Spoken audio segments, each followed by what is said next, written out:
Well, what have we got here? Some very interesting data coming out, and it seems as though the numbers were oversold. Well, that's what the data seems to be showing us. So, for those who weren't aware, in 2022, 2023, 2024, in 2025, you kept on hearing about just how many lives had been saved by the rollout. People like me kept on asking, if that was the case, why is excess death still up? But it was inconvenient. You get censored for it. And you may not know this, but this channel is over 90% censored from where it used to be, say, 6 months to a year ago. So you can help by clicking like and subscribe because nobody gets to see this content because it is so important. So let's just look at something here. In 2022, this was the study that came out, Global Impact of the First Year of COVID Vaccination, a mathematical modeling study. Now, what you have to notice is that you always look at where they came from. These were from the Infectious Disease Analysis, Imperial College London. And as usual, you take a look at the funding. So Rhodes Trust, WHO, UK Medical Research Council, Gavi, Vaccine Alliance, Bill and Melinda Gates Foundation, National Institute for Health, everybody who had a vested interest in the best numbers ever. And you can see here, as I have highlighted, based on the period, now let's just get this clear. Based on the period between December 8th, 2020 and December 8th, 2021, 1 year, they believe that it prevented 14.4 million deaths from COVID 19 in 185 countries. Incredible. It was no wonder that they started to censor people who asked questions because they were saying the data tells you this was the most remarkable intervention. It was wonderful. Look how many people haven't died. Forget the fact that excess deaths are up. It's incredible. So, as what's happening is that we are gradually starting to see an evolution of the true science because it just didn't add up. At the time, I did a video. At that time, I probably almost 300,000 views. Was if this was the case, what happened to Africa? They didn't seem to be having a problem. So that's the reality. But here is what happened now. This is now another study. Global estimates of lives and life years saved by COVID vaccination, 2020 to 2024. Remember, the first one was 2020 to 2021, 14.4 million lives saved.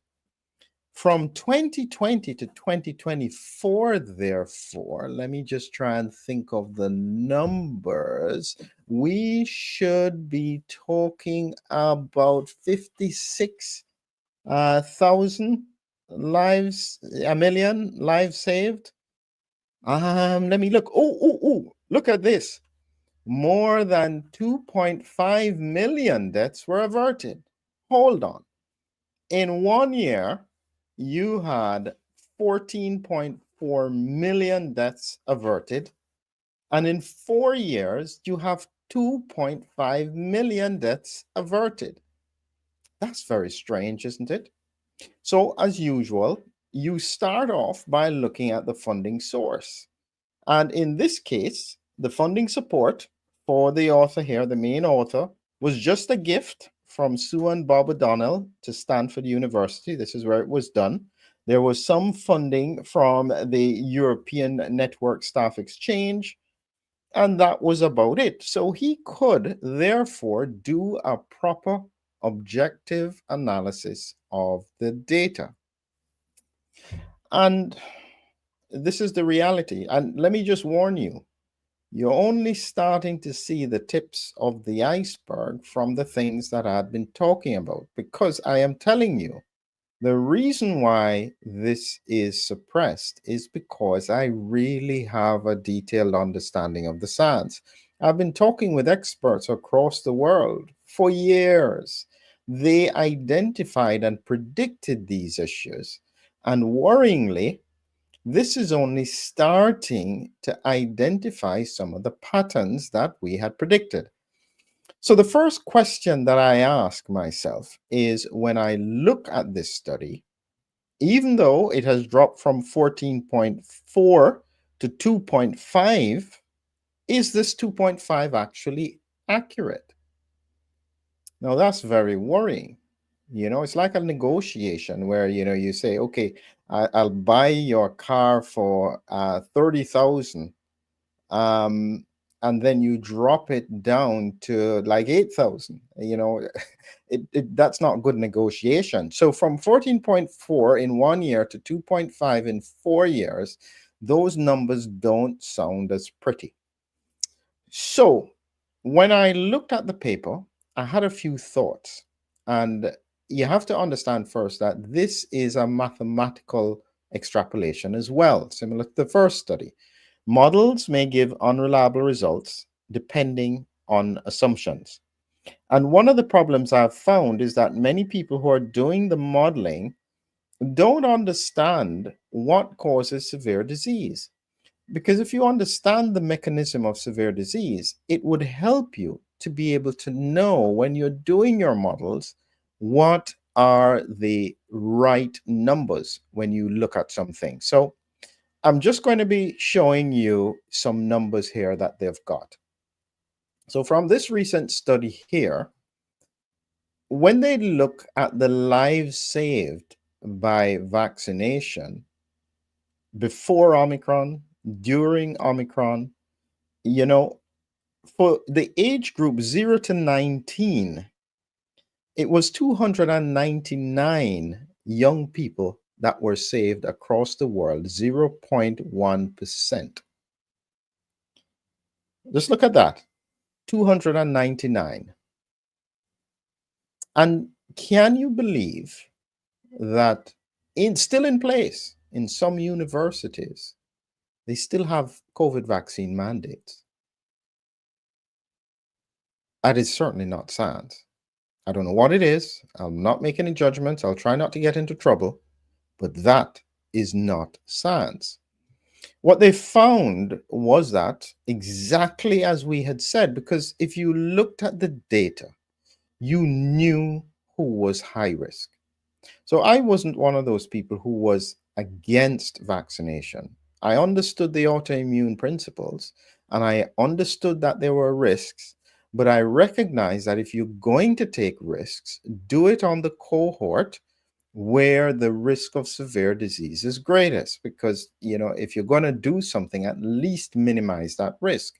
And so when you look at the characteristics in terms of the numbers, in terms of say 60 to 69, 519,836 compared to 299. Now, I mean, I can argue some more about some of these numbers, but the premise is that the risk was so clearly skewed to people who were older, people with comorbidities, exposed to the virus. And so another mistake that I will say now, just in case the WHO is coming to say, well, this is misinformation, I have always said this, and this data supports the fact that we knew the risk categorization of patients. You don't do the same intervention across the board, almost in nothing in medicine. Why would you do it in this case?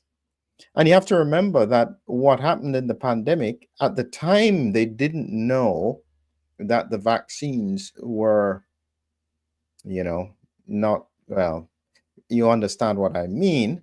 And so, in effect, they left poor countries to have their vulnerable people die and force young people and children, in some cases, to get it in order to stop the pandemic, because they didn't understand that it didn't stop transmission of the virus. All of these mistakes need to be acknowledged. I know people want to move on from it and they don't want to acknowledge it. But the reality is this is what happened. Those were the mistakes. So, a few more thoughts that I got from this paper that I've highlighted. And it came a little bit lower down in terms of the discussion with regards to what was going on. The numbers that they have presented did not include the fact that there could have been adverse events that contributed to death. So when you think of numbers saved, you should balance that off with lives lost, because if somebody had, whether or not it was myocarditis or some VITT, vaccine induced thrombocytopenic inflammation or something, whatever was the contributing cause of death, you should want to balance that with what you think is the benefit. So let's be clear. The numbers that they are talking about, the 2.5 million, was about severe COVID-19. But there are some problems with that. As I've explained, if you understand the science, this virus was all about an overreaction of the immune system. That's the cytokine storm. And so, if you have a situation where the immune system has already been exposed to the spike protein, infection or vaccination, you are far less likely to have severe COVID 19. And so, what they were seeing when they presume this was life saving, it was that it was preventing severe disease. It does not mean that the person didn't die down the line. And that's a very important differentiation. Now, when we looked at the numbers, one of the points that I had said, if there had not been so much greed and politicians hadn't been so determined to take the credit for themselves, this is why they pushed mandates, because they thought that they would have a Churchill moment, that 100 years down the line, they would still be talking about these leaders who stopped the pandemic and saved so many lives. And this is why they pushed it. It wasn't really for anything else, in my view. They were after their moment in history. But they didn't get the science right because it didn't block transmission. So here is the problem. And I keep on coming back to this because it is the most important point that we have to try and understand. And it is the one that nobody really wants to talk about. I'll show you this here. This is about the storm. Because what I had pointed out is that if you immune prime the population and then they get infected and infected and infected, will you have worse mortality outcomes over the long run? And that's really the question at the moment. So that when we think about what should have been done, because this is what the data is showing us, with 0.01% risk in the under 19s, it's probably even lower than that, they should have been left alone. And truthfully, when you know people like Dr. Shetty, who knows how to save lives, who didn't have any deaths, you should have instituted an outpatient therapy protocol to reduce the risk of severe disease in that cohort, even if they got severe disease. Some people could. If somebody had already lung disease and they were a child, you may have then used an antiviral to support it. But you didn't need to broadly vaccinate that very low risk cohort. That's what I said from the start. Now, if there was a good understanding of that science, what they would have realized that if you allowed the population to get to herd immunity, and this is the thing, is people say, well, some people would have died. There is no way in a pandemic you don't get deaths. You're trying to mitigate them and you're looking long term. By trying to prevent all deaths, you actually cause more deaths. It's one of those strange situations where sometimes you have to accept a compromise. And the compromise was to allow the younger, healthier population to develop herd immunity. Some people will argue, yes, well, some people could have died because we didn't know. Yes, I understand that.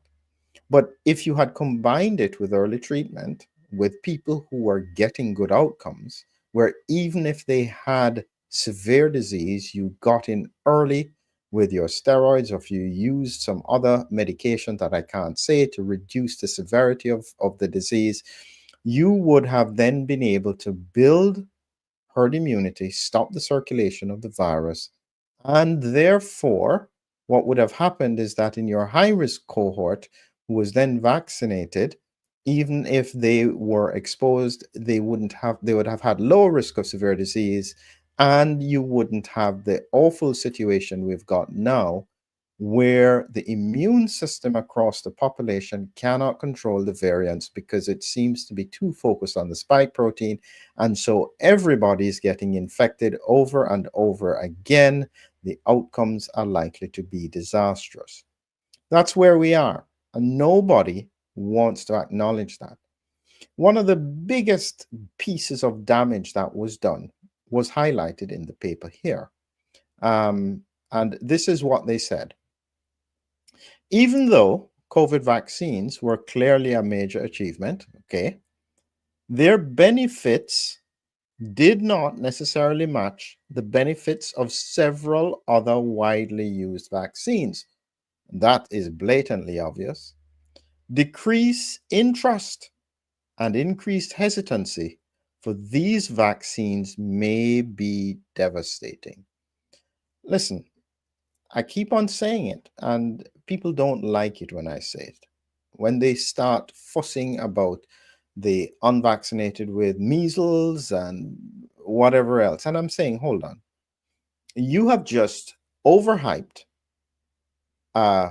intervention for which the public looks at it and goes, hold on, you told us this and this is happening. That must be the same for all of them then. That's what happened. So the public no longer trusts anything they say. And they blame the public for that. Now, isn't that gaslighting? So this is where we are at the moment.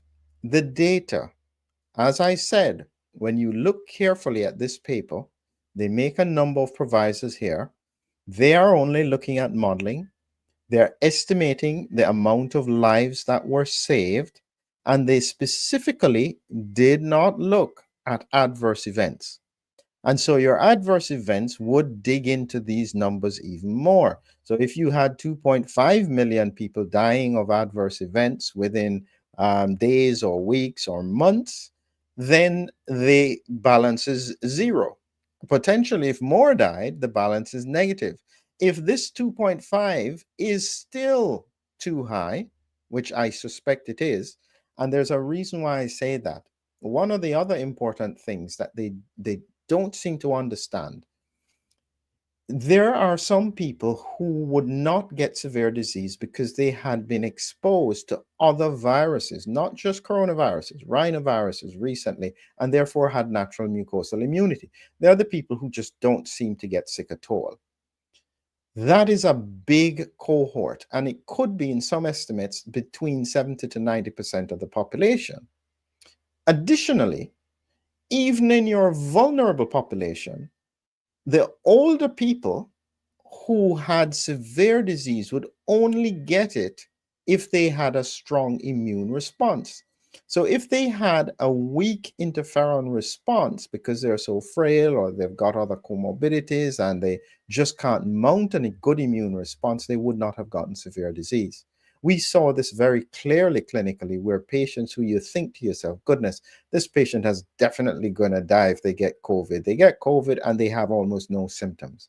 And it was just about how the immune system responds. So that's another cohort that wouldn't have had severe disease. Difficult to predict who they are. But the point is that when they look at these numbers, these mathematical models, they are unlikely to fit the real world.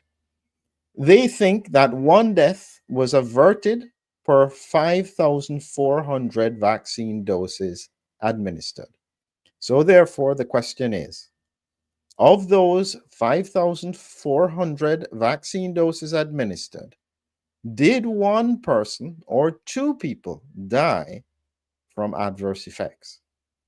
If that was the case, the numbers would be negative. But we'll probably only hear about that in another few years because this is how it's coming out slowly, slowly, slowly. From 14.4 million over 1 year to 2.5 over 2 years. What will we hear in another 3 years' time? Let's see. Have a good evening.